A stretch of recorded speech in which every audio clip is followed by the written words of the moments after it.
तो यहाँ आते ही, मंदिर में आते ही राम खिलावन कहता है, अबे ससुरे, नाश्ता पानी कर चले गए, अब लड़की के भरोसे ही रहना था तो पहले लड़की से ही मिलवा देते, खुद कहाँ चले आए फोकट में मिठाई या नमकीन खाने।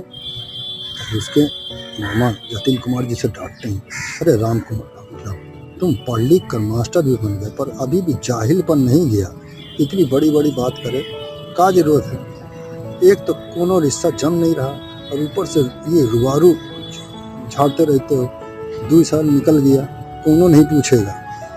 राम खिलावन हड़बड़ा जाता है और माफ़ी मांगते हुए कहता है, अरे मामा जी आप तो नाराज़ हो रहे हैं, आप नाराज़ हो जाएंगे तो कैसे चलेगा। अब इतनी बड़ी बड़ी बात सुन करते ससुरे पूछ रहे थे कितना पढ़ रहे हो, अब इतना भी अदब से पैदल हो गए, बिना पढ़े ही मास्टर हो गए। अब उसकी माँ जमुना सुनती रहती है, सुन बेटा भैया सही कह रहे हैं, थोड़ा कम बोला कर, ठीक है, लेकिन सच में ये शादी दिक्कत हो जाएगी।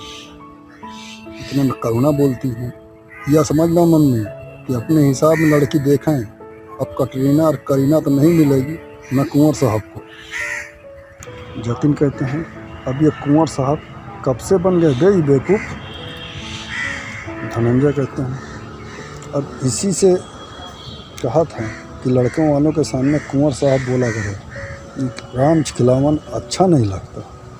करुणा बोली, मामा जी लंबा नाम बदलने से आदमी नहीं बदल जाता, इसको समझाए 2 हीरोइनों का फ़ोटो जेब में रखा ना करें।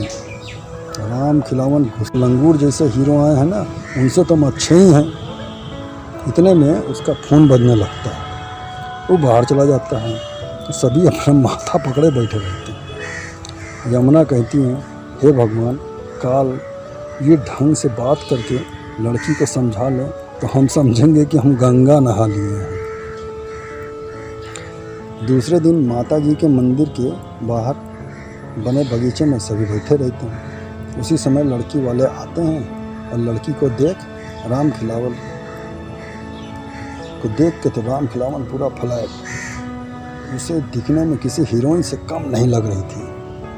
तो सामने आने के बाद इंट्रोडक्शन होता है तो लड़की राम खिलावन को देखते ही बोलती है, क्या पापा जी तुम तो कह रहे थे कि थोड़ा सांवला है, ये तो पक्का कलर वाला करिया है, और हाथी की तरह खाने के दिखाने के दांत वो भी अलग अलग हैं। स्तब्ध, सब एकदम स्तब्ध। लड़की ने तो आते ही ऐसी बेइज्जती शुरू की कि लड़की की माँ लड़की से आंख नहीं मिला पा रही। अब तो राम खिलावन को तो ताव आ गया, सामने इतनी बेइज्जती पहली बार किसी ने की। उसके सामने से उसकी कमियों को खबर भिजवाते थे, पर इसने तो सामने खड़े करके जैसे उसके कपड़े उतार दिए हों। लड़की भी जैसे पहले से ही तैयार होके आई थी कि उसकी बेइज्जती खरी के रखेगी।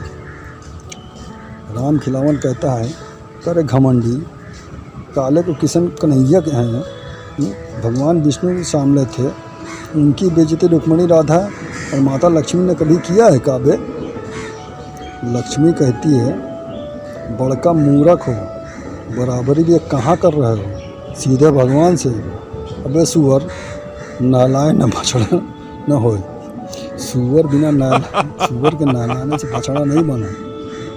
लड़की को सिर्फ पैसा ही चाहिए होता है और उसे एक अच्छा समझदार इंसान चाहिए होता है। राम खिलावन को बहुत गुस्सा, वो खिला कर अपनी माँ और पापा को देखती करुणा भी स्तब्ध कि किसी के मुंह से कुछ जवाब ही नहीं निकल रहा था।